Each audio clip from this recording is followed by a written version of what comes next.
assalamu aleykum wa rahmatullahi taala wa barakatuhu. E bandiraɓe sehilaɓe jangguiyonkoɓe en garti e masɗe men hande noon ko suuni endu o garɗen e masde.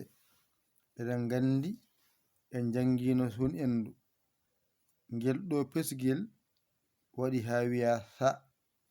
Ay sa ngel ɗo pesguel waɗi ha wiya si.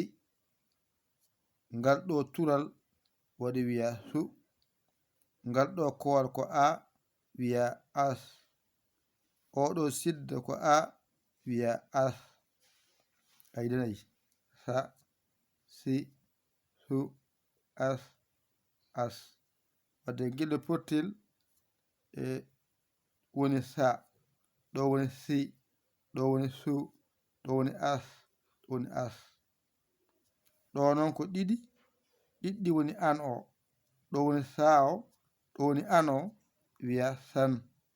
Ɗo woni sa o, ɗo woni in o wiya sin. Ɗo woni sa o, ɗo woni un o wiya sun.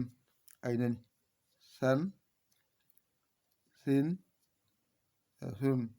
Ɗo ko porgal ay saa saa si su se. Ɗo ko alli foƴira, ɗo ko yanara foƴira, ɗo ko wow foƴira, yanara alli foƴira.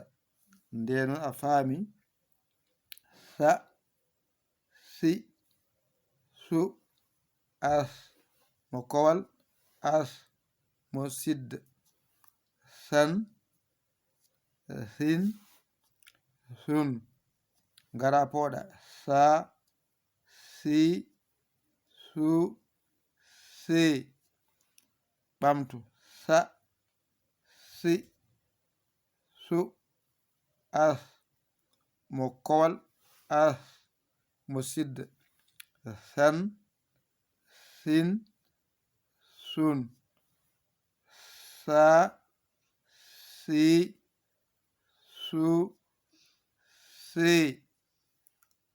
Sa si su as as. San sin sun. Sa si su se.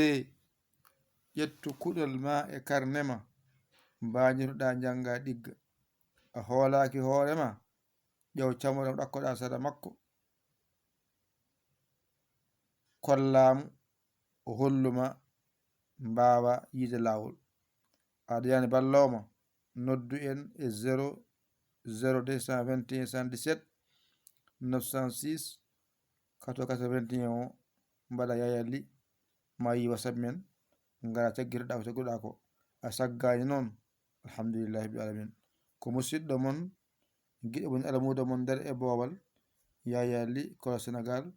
Alhamdulillahi rabbil alamin. On jarama. Wassalam.